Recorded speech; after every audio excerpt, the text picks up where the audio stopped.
Hello बच्चों, क्या हाल चाल, कैसी चल रही है पढ़ाई। तो आज मैं जेई मेन 2017 का पेपर सॉल्व करने वाला हूं एज ए स्टूडेंट।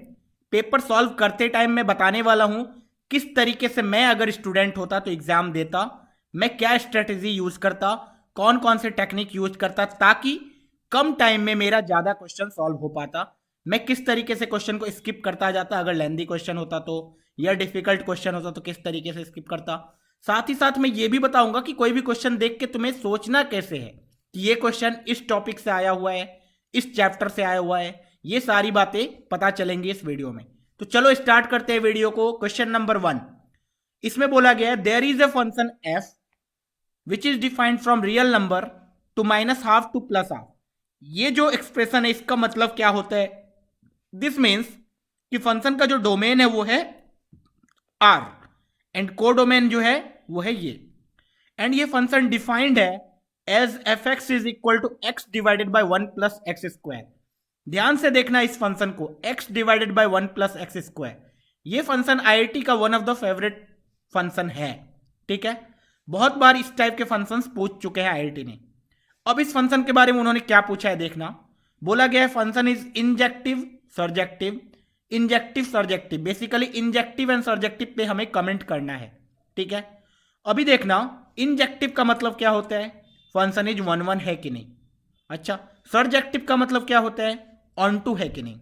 अच्छा, ये कौन से चैप्टर से आ गया, फंक्शन चैप्टर से। फंक्शन चैप्टर में हमें पढ़ाया जाता है कि किस तरीके से फंक्शन को देखना है कि वो फंक्शन वन वन है, या किस तरीके से हमें देखना है कि वो फंक्शन ऑन टू है।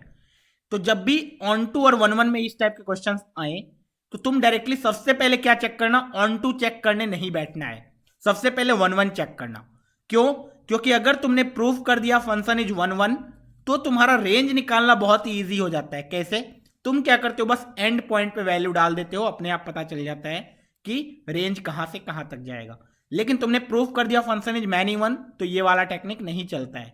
ठीक है, तो अब तुमने बोला कि फंक्शन को वन वन कैसे प्रूफ किया जाए, तो तुम्हें बताया जाता है कि सबसे बेस्ट तरीका जो होता है वो होता है फंक्शन को डिफ्रेंशिएट कर दो। देख लो फंक्शन स्ट्रिक्टली इंक्रीजिंग है, स्ट्रिक्टली डिक्रीजिंग है, या फिर फंक्शन का f dash x sign change कर रहा है। This means function is neither increasing not decreasing monotonically, ऐसा कुछ नहीं हो रहा है, फंक्शन मैक्सिमा मिनिमा अटेंड कर रहा है। तो मैंने चेक किया कि एफ एक्स का डिफ्रेंसिएशन, अच्छा ये समथिंग फंक्शन अपॉन फंक्शन में है तो डिफ्रेंशिएट किस तरीके से करते हैं ये हमें ऑलरेडी पता है। एफ डैश एक्स जब निकालेंगे so this will be equal to नीचे वन अपॉन एक्स स्क्वायर का होल स्क्वायर।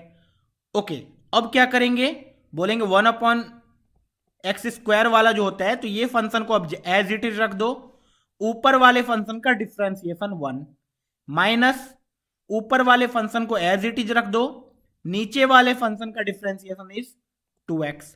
ओके, इसको सिंप्लीफाई करो, you will get one minus x square divided by one plus x square का whole square. ये हमारा function आ गया। We can see f dash x is equal to zero at x is equal to plus और minus one.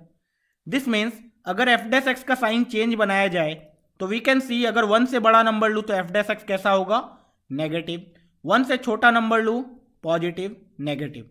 This means function इधर decreasing होगा, इधर increasing, इधर फिर से डिक्रीजिंग। तो फंक्शन कैसा हो गया, मैनी वन हो गया। क्योंकि फंक्शन अगर टर्न कर रहा है, कहीं भी एक बार भी फंक्शन ने टर्न कर लिया तो वो मैनी वन हो जाएगा। एक वाई का वैल्यू दो अलग अलग एक्स पे मिनिमम आ जाएंगे, तो ये फंक्शन तो मैनी वन है।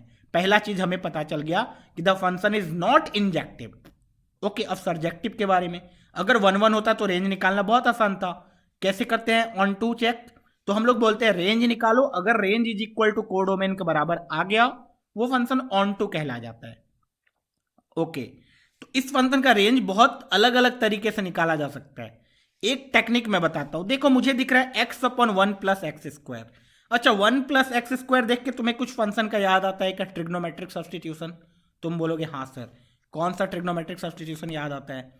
तुम बोलोगे sir x is equal to tan theta. अच्छा, मैं इतनी आसानी से x is equal to tan theta कैसे ले सकता हूं?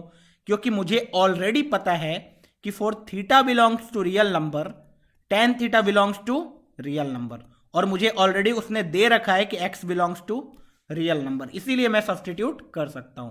जब तुम सब्सटीट्यूट करोगे you will get tan theta divided by one plus tan square theta. Okay, इसको देख के कुछ याद आ रहा है क्या कोई फॉर्मूला?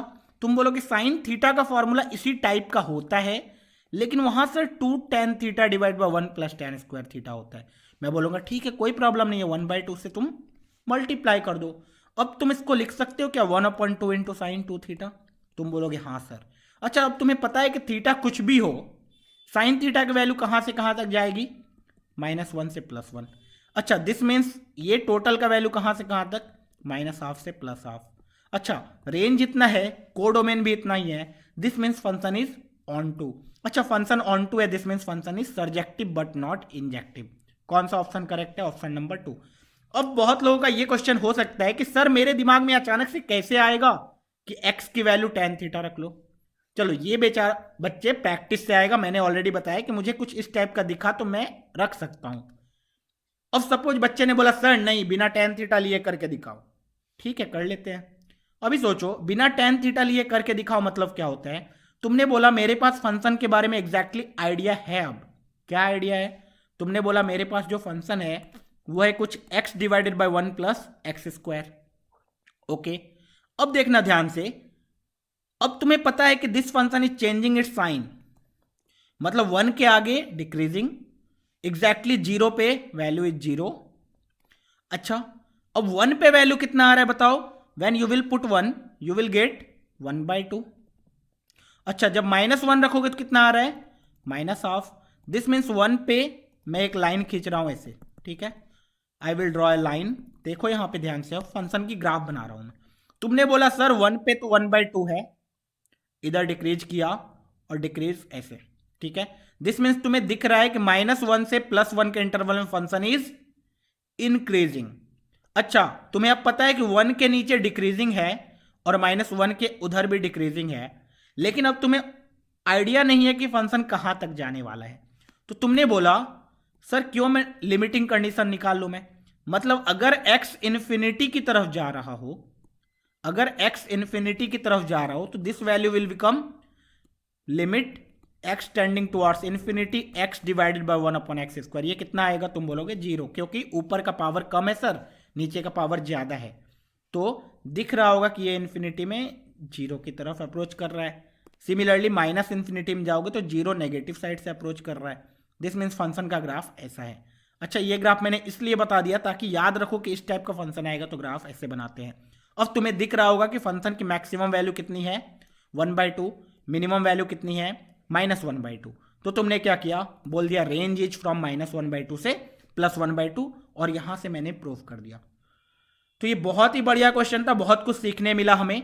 भले मुझे टाइम लग गया यहाँ पे, लेकिन तुम एज ए स्टूडेंट होते तुम तो कोई और तरीका अप्लाई करते, 2 से 3 मिनट में ये क्वेश्चन सॉल्व हो जाता।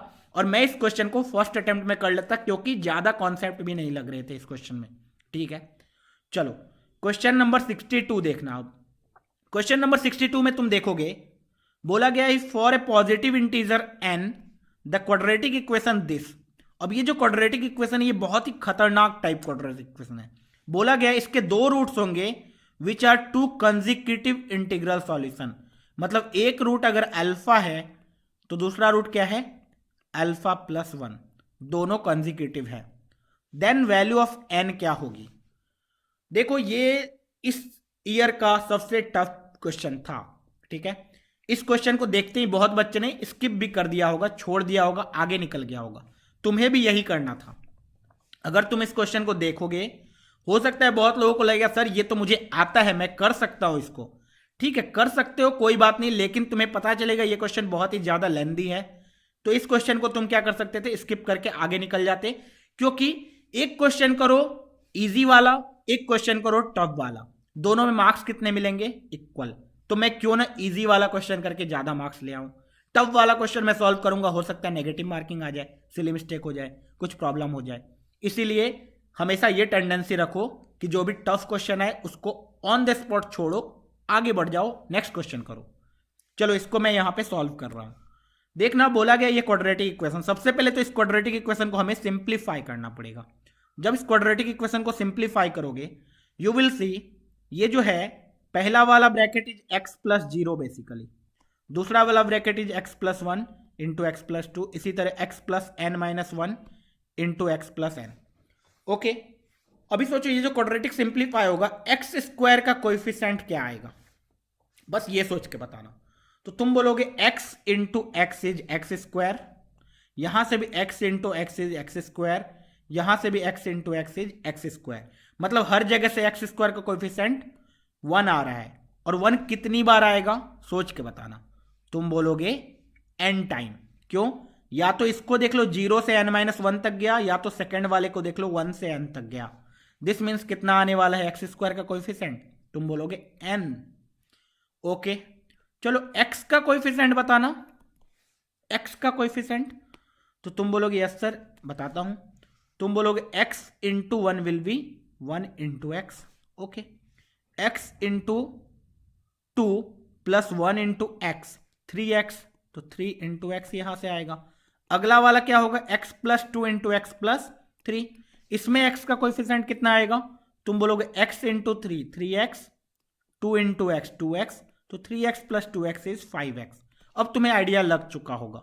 तुम बोलोगे सर पहला आया 1, दूसरे वाले से आया 3, तीसरे वाले से आया 5, चौथे वाले से 7 आएगा। इसी तरीके से कितने टाइम्स आएगा, नंबर ऑफ टर्म्स कितने होंगे? तुम बोलोगे n टर्म्स। क्यों? क्योंकि sir n times bracket multiply होंगे। ओके, x का भी कोएफिशिएंट तुम्हारा आ गया। सिमिलरली अब कांस्टेंट टर्म क्या आएगा देखना। तुमने बोला कांस्टेंट टर्म, पहले वाले में तो सर आएगा ही नहीं, x इधर से मल्टीप्लाई होगा इधर से मल्टीप्लाई होगा, कांस्टेंट नहीं आया। दूसरे वाले सर क्या आएगा? तुम बोलोगे सर 1 इंटू 2। अच्छा, तीसरे वाले से क्या आएगा, ध्यान से देखना, x plus 2 into x plus 3, 2 into 3। उसी तरीके से इधर से, तो तुम बोलोगे पहला वाला आएगा 1 into 2 plus 2 into 3 plus 3 into 4, इसी तरीके से आता जाएगा। ये सारे के सारे कांस्टेंट टर्म होंगे। अच्छा, कितने होंगे? तो तुमने बोला सर n नहीं होंगे। क्यों n नहीं होंगे? क्योंकि सर पहले वाले से एक भी कांस्टेंट टर्म नहीं आया। पहले वाले को मिला के मेरे पास कितने ब्रैकेट मल्टीप्लाई हो रहे थे? n bracket. लेकिन सर आपने दिखाया कि पहले वाले से एक भी कांस्टेंट टर्म नहीं आया, बाकी के n-1 ब्रैकेट से एक एक कांस्टेंट टर्म आया। तो कितने कांस्टेंट टर्म है सर? n-1 constant term. देखो कितना बढ़िया क्वेश्चन है, मजा आ जाता है ये क्वेश्चन सॉल्व करके। ठीक है, इज इक्वल टू कितना दिया हुआ है सर? tan n। अभी तो तुमने सबसे पहला स्टेप किया, क्वाड्रेटिक को सिंप्लीफाई करने की कोशिश की। अब जब सिंप्लीफाई किया तो तुम्हें दिखा कि दिस इज nx स्क्वायर, इसमें कोई प्रॉब्लम नहीं है।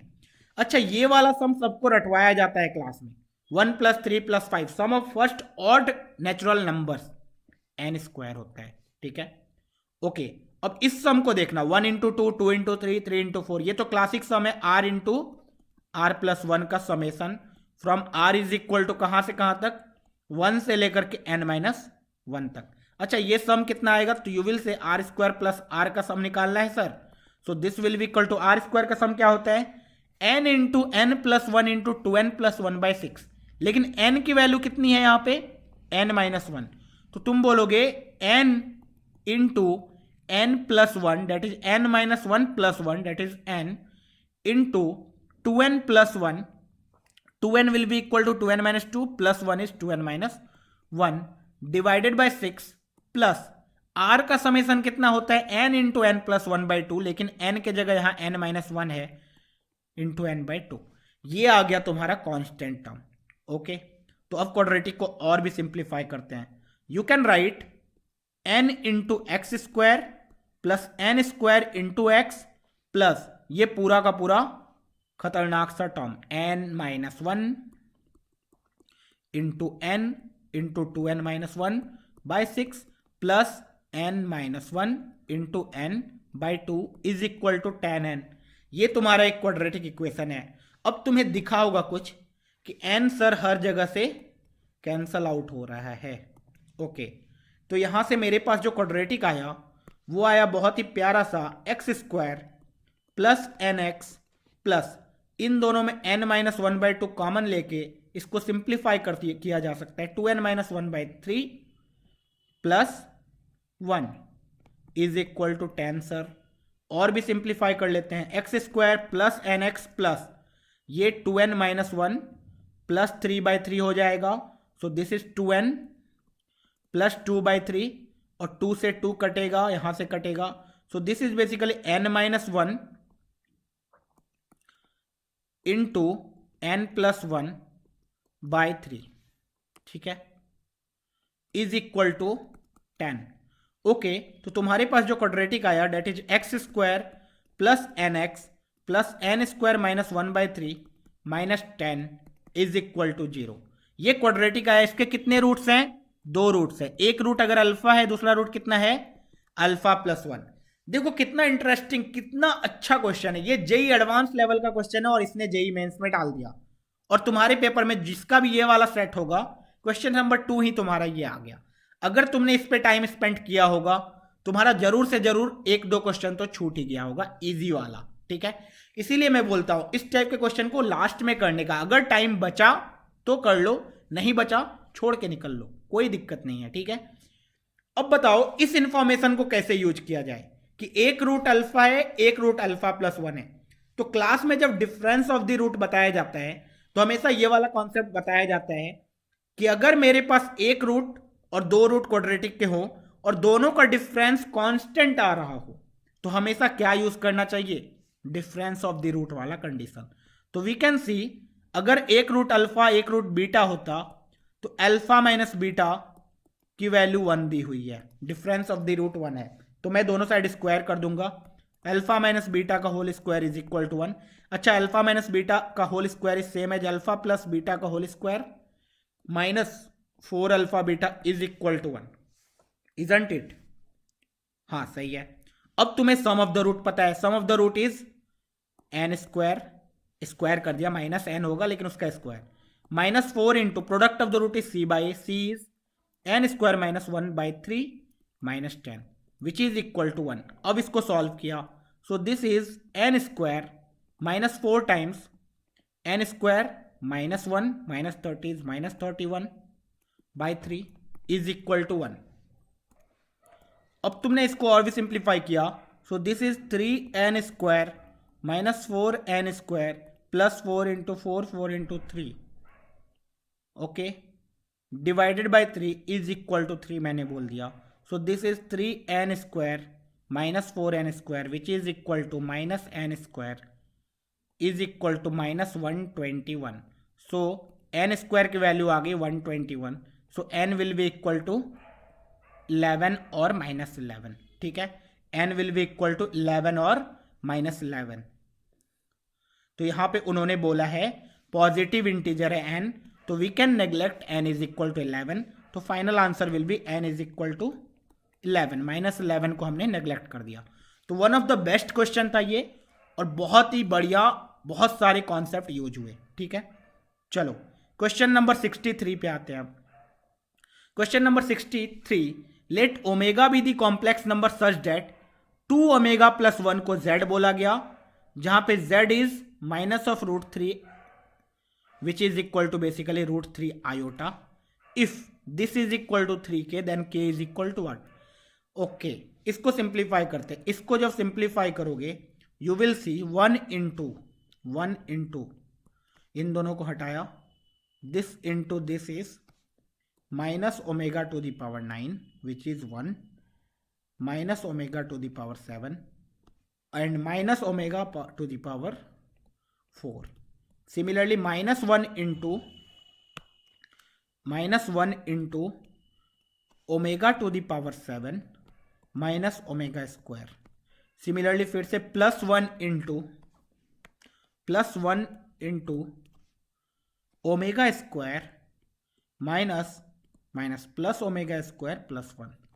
This is equal to, इसको सिंप्लीफाई किया जाए, omega to the power 9 is basically 1, तो -1 यहां से, तो इधर से आया -1, omega to the power 7 is basically minus of omega, omega to the power 4 is again minus of omega, omega to the power 7 is minus omega, so this is minus omega, omega square, तो ये तो plus omega square रह गया, plus 2 omega square plus 1।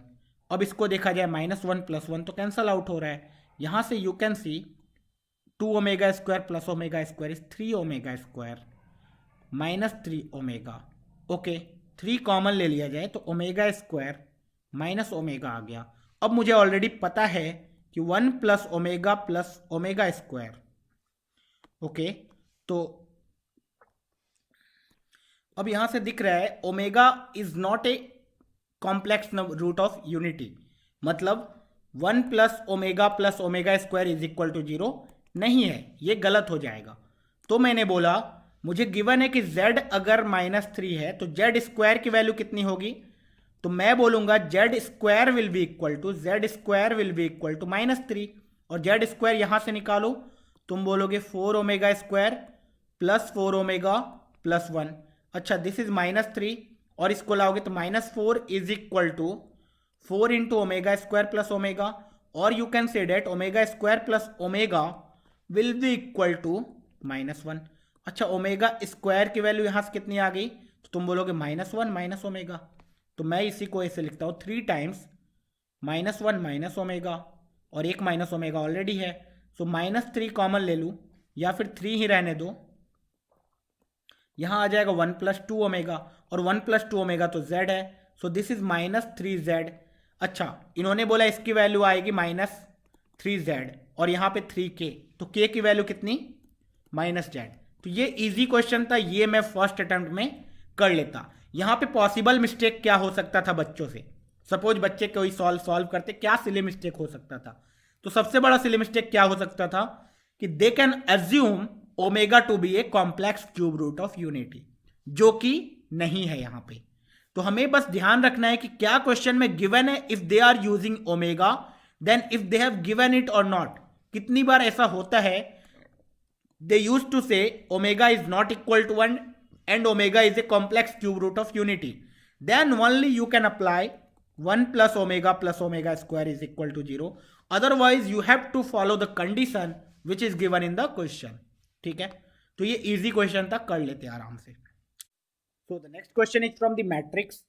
देखना, अगर 2 cross 2 matrix हो और इस टाइप की चीजें पूछी गई हो, तुम्हें डायरेक्टली देख के लग रहा है कि ये क्वेश्चन ईजी है, ज्यादा टफ नहीं है, लेकिन इसमें टाइम वेस्ट हो जाता है। ठीक है, मैट्रिक्स के क्वेश्चन में क्या होता है, अगर 3 क्रॉस 3 मैट्रिक्स दे दे तो बहुत ज़्यादा टाइम वेस्ट हो जाता है, तो हम लोग स्किप करके आगे निकल सकते हैं। लास्ट में अगर टाइम बचेगा तो उस टाइम में हम लोग उसको सॉल्व कर लेंगे। यहाँ 2 क्रॉस 2 है तो हम लोग हो सकता है फर्स्ट बार में सॉल्व कर ले। तो मैंने बोला कि अगर मुझे एडजॉइंट निकालना है इस चीज़ का, तो सबसे पहले तो यही पता होना चाहिए। अच्छा, ये पता होना चाहिए, this means we have to find a square and we have to find a. Now let's say a square is 2 -3 -4 1 multiplied by this same matrix that is 2 -3 -4 1। पहले मैं ए स्क्वायर कैलकुलेट कर रहा हूं। ठीक है, नाउ यू कैन सी पहले वाले position पे this will be a 2 cross 2 matrix, so first position is first row and first column, तो 2 इंटू 2 कितना होगा 4 एंड -3 इंटू -4 इज +12, तो पहले पोजीशन पे कितना आ गया 16। अच्छा, first row second column, first row second column, 2 into -3 is what -6 and -3 into 1 is -3, so this is -9। Okay, this is second row and first column, -4 into 2 is -8 and 1 into -4 is -4, तो ये कितना आ गया -12। Okay, now this is what second row second column, second row second column, -4 into -3 is +12 and 1 into 1 is +1, तो ये कितना आ गया 13। तो तुमने बोला ए स्क्वायर आ चुका है मेरे पास, मुझे कितना चाहिए लेकिन 3a स्क्वायर चाहिए, तो 3 से सारे एलिमेंट को मल्टीप्लाई कर दो, 16 into 3 is 48, 3 into 9 is 27 with negative sign, 3 into 12 is 36 with negative sign, 3 into 13 is 39, ये है 3a स्क्वायर। अच्छा, 12a we have to find 12a, 12a का मतलब a के सारे एलिमेंट को 12 से मल्टीप्लाई कर दो, 2 into 12 is 24, -3 into 12 is -36, -4 into 12 is -48, 1 into 12 is 12। इन दोनों को मुझे ऐड करना है। जब इन दोनों को ऐड करोगे तो एक नया मैट्रिक्स आने वाला है। वो मैट्रिक्स आएगा 48 plus 24 which is equal to 72। अच्छा, -27 प्लस -36 -63। अच्छा, -48 प्लस -36 कितना आएगा? -84। 39 प्लस 12 कितना आएगा? 51। तो ये मेरा एक मैट्रिक्स आया। अब इसका मुझे एडजॉइंट निकालना है। एडजॉइंट किस तरीके से निकलता है? तुम बोलोगे adjoint of A matrix is transpose of A cofactor matrix. तो तुमने कोफैक्टर मैट्रिक्स निकाला। अच्छा, कोफैक्टर मैट्रिक्स निकालने के लिए पहले पोजीशन पे तुम क्या रखोगे? दिस इज कोफैक्टर मैट्रिक्स, ठीक है। तो तुम बोलोगे 72 का कोफैक्टर इज 51 क्योंकि पहले पोजीशन पे पॉजिटिव। अच्छा, -63 का कोफैक्टर विल बी 84, -84 का कोफैक्टर विल बी 63 एंड 51 का कोफैक्टर विल बी 72। इसका मुझे ट्रांसपोज करना है। जब इसका ट्रांसपोज करोगे क्या आएगा? 51, 84, 63, 72। देख लो कौन सा ऑप्शन है। I guess option number 1। तो ऑप्शन नंबर 1 हमारा सही हो गया। तो ये इजी क्वेश्चन था। 2x2 मैट्रिक्स दिखा इसीलिए आई हैव सॉल्व्ड। लेकिन अगर 3x3 मैट्रिक्स होता तो मैं स्किप करके निकल लेता। नेक्स्ट क्वेश्चन, ये तो जेई का फेवरेट है। हर साल लगभग इस पे क्वेश्चन आता ही है, क्रैमर्स रूल, ठीक है। तो इसको तो तुम्हें याद रखना ही है। लेकिन इस बार जो उन्होंने दिया है होमोजीनियस इक्वेशन नहीं दिया है। होमोजीनियस इक्वेशन देने से कंफर्म हो जाता है कि Δ1, Δ2, Δ3 सारे के सारे वैल्यू 0 हैं and we have to find only delta. लेकिन यहां पे ऐसा नहीं होगा। यहां पे तुम जब डेल्टा निकालोगे, delta will be what? 1 1 1 1 1 1 1a1 1a1 ab1 ab1, ठीक है, ये डेल्टा है। अच्छा, Δ1 लिखता हूं मैं कुछ देर के लिए। Δ1 क्या होता है कि फर्स्ट कॉलम को हटा के कांस्टेंट वाली चीजें लिख लो, 1 1 0, बाकी सब कुछ सेम, ठीक है, b 1 1 1, ओके। इसी तरीके से Δ2 Δ3 सब कुछ लिखेंगे। अब क्वेश्चन में गिवन क्या है? बोला गया if s is the set of all the distinct value of b for which the following system of equation has no solution. अच्छा, नो सॉल्यूशन कब आता है? तो तुम बोलोगे सर अगर डेल्टा नॉट इक्वल टू 0 आ गया तब तो कुछ ना कुछ सॉल्यूशन आ ही जाएगा। लेकिन अगर डेल्टा 0 हो गया देन टू केस अराइजेस। क्या? या तो इनफाइनाइट सॉल्यूशन हो जाएगा व्हेन Δ1 Δ2 Δ3 सब के सब 0 हो जाए, या फिर नो सॉल्यूशन होता है when delta is equal to 0 और कोई एक नॉन जीरो हो, ओके। तो तुमने सबसे पहले क्या लगाया? नो सॉल्यूशन चाहिए तो डेल्टा इज इक्वल टू 0 तो होगा ही। So this will be equal to 0। इस डेल्टा को कैलकुलेट करो। You will calculate 1 into A minus B minus 1 into 1 minus A plus 1 into B minus A square is equal to 0। So यहां से minus B plus B तो cancel out हो गया, minus A minus 1 plus A minus A square is equal to 0। So यहां से we can see this is a square minus 2a plus 1 is equal to 0, a minus 1 the whole square which is equal to 0। a की value आ गई 1। अच्छा, a की value 1 आ चुकी है। This means अब मैं वहां पे 1 सब्सटीट्यूट कर सकता हूं, ओके। तो डेल्टा तो 0 होना ही था। अच्छा, जब Δ1 निकाला तुमने यहां पे भी 1 रख दिया। अब बताओ b पे डिपेंडेंट ही नहीं है Δ1। यहां पे दो रो मुझे सेम दिख रहे हैं, मतलब Δ1 तो 0 हो गया। सिमिलरली जब Δ2 कैलकुलेट करोगे यू विल सी Δ2 कितना आने वाला है, देखना। तुम बोलोगे सर इसी में क्या करो, सेकेंड कॉलम को बस हटा के 1 1 0 डाल दो। ये भी 0 आ गया, क्यों? क्योंकि दो रो एक ही जैसे हो गया। Δ2 भी 0 है।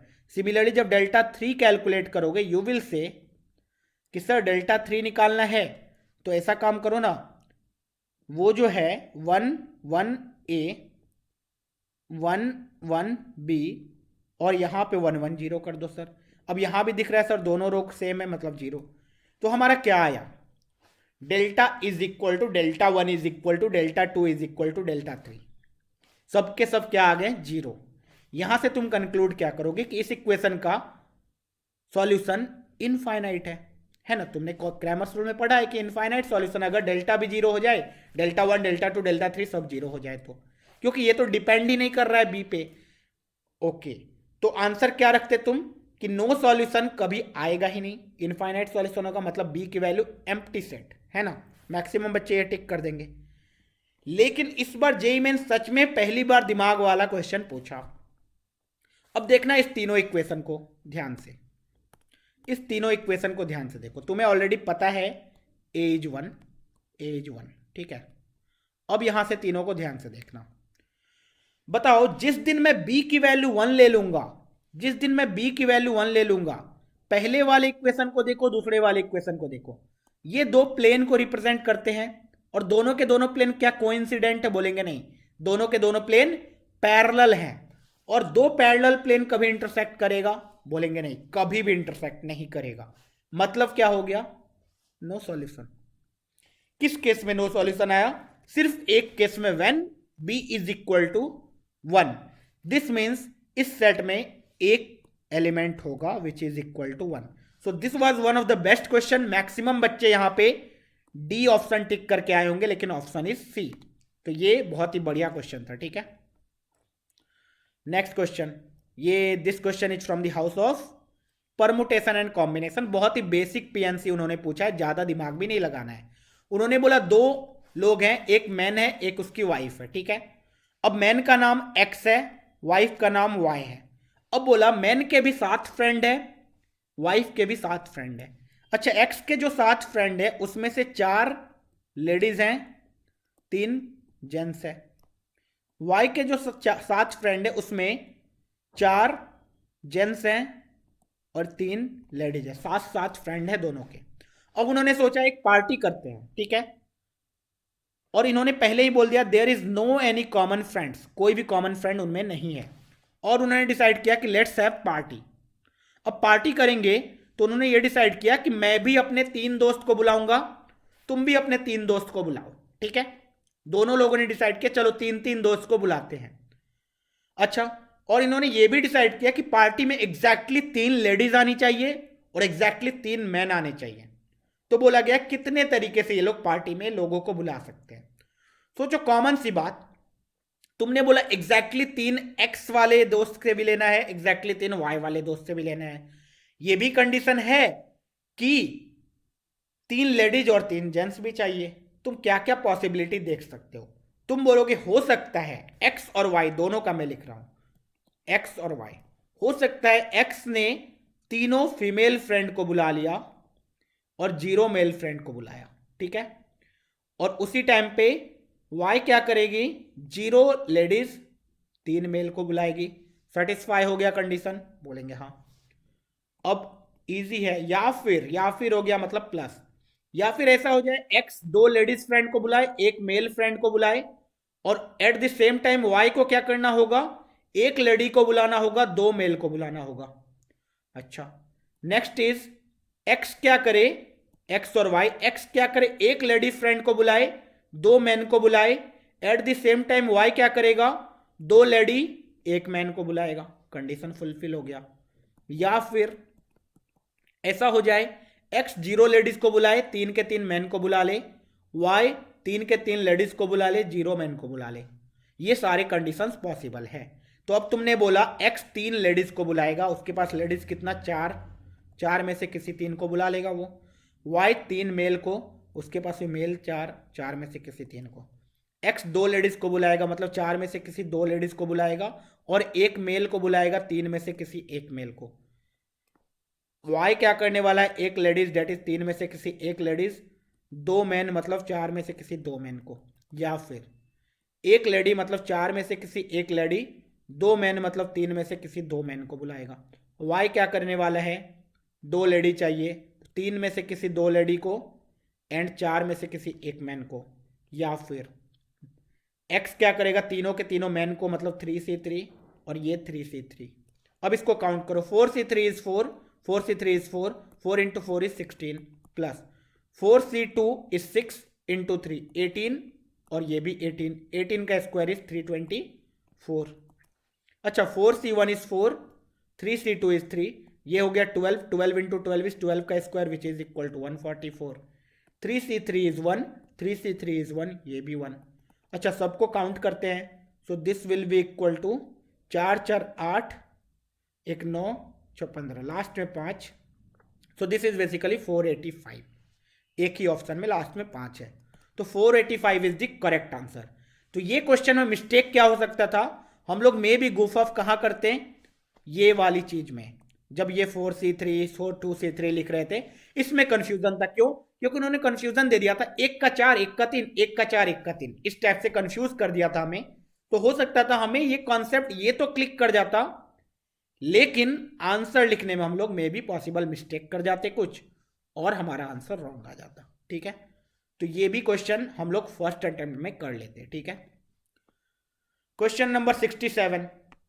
67 में देखो क्या होता है, बच्चों का मेंटेलिटी क्या होता है। जो बच्चे थोड़ा कम पढ़े हुए हैं बाइनोमियल थ्योरम, वो सी सी देख के डर जाते हैं कि क्या लिखा हुआ, something minus something, something minus something, something minus something, क्या क्या किस तरीके से कैलकुलेट किया जाए। लेकिन जब भी सी वगैरह में क्वेश्चन आए, दिमाग को शांत करके एक बार पैटर्न ऑब्जर्व करो।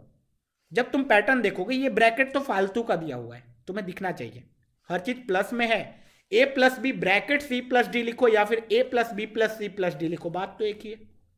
बोलेंगे हाँ ओके। तो अब इस पैटर्न को देखो, सिर्फ 21c1 वाले को एक साथ देखो, 21c1 plus 21c2 plus 21c3 plus 21c4 plus 21c10, मतलब कहां तक गया है ये सीरीज, 21c1 21c2 21c3, इसी तरीके से कहां तक गए हैं ये लोग, 21c10 तक। माइनस अगर कॉमन ले लोगे तो तुम्हें दिखेगा 10c1 10c2 10c3 10c1 10c2 10c3 plus dot dot dot कहां तक, 10c10 तक। ओके, अब हमें पता होता है कि nc0 plus nc1 plus nc2 plus ncn का जो सम होता है वो कितना होता है, 2 to the power n। यहां पे बस किस चीज की कमी है, बोलोगे 10c0 का, इसका मतलब this sum will be equal to 2 to the power 10 minus 1। क्यों 1 कर दिया, 10c0 वाला माइनस कर दिया। ओके, अब इस सम को देखना है, ये सम निकल जाता तो मेरा आंसर कैलकुलेट हो जाता। अब सोचो, मुझे इतना तो पता है ना, क्या पता है, 21c0 प्लस 21c1 से लेकर के 21c10 plus 21c11 plus 21c12 plus plus 21c20 plus 21c21 is equal to 2 to the power 21 होता है। ये तो मुझे पता है, हाँ सर। अब सर देखो, ये वाली चीज जो है एग्जैक्टली वो एग्जैक्टली ये है। बोलेंगे कैसे, 21c1 is same as 21c20, 21c2 is same as 21c19, okay, 21c10 is same as 21c11। अच्छा, 21c0 इज 1, 21c21 इज 1, तो 1 प्लस 1 2 प्लस ये वाला सीरीज को मैं x मान लू तो x और x, 2x is equal to 2 to the power 21। तो यहां से we can say 1 plus x will be equal to 2 to the power 20, और we can say that x will be equal to 2 to the power 20 minus 1। This means वो वाला जो सम है वो कितना है, 2 to the power 20 माइनस 1। तो देखो ये है 2 to the power 20 माइनस 1, बीच में माइनस दिस, तो दिख रहा है माइनस 1 से प्लस 1 कट गया, सो this is 2 to the power 20 minus 2 to the power 10। कौन सा ऑप्शन करेक्ट है, 2 to the power 20 minus 2 to the power 10, option number 3। So this was Fairlie easy question, इसको हम लोग फर्स्ट अटेम्प्ट में कर लेते हैं। ठीक है, क्वेश्चन नंबर 68, बहुत ही तगड़ा तगड़ा क्वेश्चन आया हुआ है। ठीक है, जेईई मेंस 2017 में मुझे दिख रहा है, मेरे पास जो सेट है उसमें तो शुरुआत में बहुत अच्छे अच्छे क्वेश्चन है, शायद हो सकता है एंड में इजी क्वेश्चन होंगे। क्यों? क्योंकि हर पेपर में क्या होता है, लगभग 30 से 40% क्वेश्चन तो इजी होते हैं। ठीक है, जो कि बहुत ही फॉर्मूला बेस्ड होते हैं। तो अगर तुम्हारे पेपर में ऐसा भी हो सकता है शुरू के 10 क्वेश्चन टफ ही आ जाए, तुम्हें घबराने की जरूरत नहीं है, तुम आगे बढ़ते चलो, आगे बढ़ते चलो, जरूर इजी क्वेश्चन आएंगे। तो मुझे क्या लग रहा है, मेरे पेपर में हो सकता है शुरुआत में ही टफ क्वेश्चंस आ गए हैं, बाद में इजी क्वेश्चंस आएंगे। ठीक है, अब क्वेश्चन नंबर 68 को देखा, ये भी एक स्टैंडर्ड प्रॉब्लम है, जो भी टीचर्स पढ़ाते हैं सीक्वेंस एंड सीरीज, ये क्वेश्चन लगभग हर टीचर करवाते हैं। ठीक है, अब तुमको इसको बस ध्यान से देखना है। 9 into 25 square is basically 15a का whole square. Okay, 9 into b square is 3b का whole square plus 25 into c square is 5c का whole square. Okay, 25 into 3 into a c is minus of 15 into 3 into a into c. Okay, अगला वाला is, इसको मैं इस side ले आता हूं, minus of 15 into 3, 15 into 3 into a into b. Okay, then अगला वाला is minus of 3 into 5 into b into c. Okay, ये लिखा हो, दिस इज इक्वल टू 0। ध्यान से देखा जाए, this is a square plus B square plus C square minus a, this is what 15 into 3, no 25 into 3 is 75, 15 into 5. Okay, so this is AC minus AB minus BC is equal to 0। और इस expression को हम लोग बहुत ही अच्छे ढंग से जानते हैं।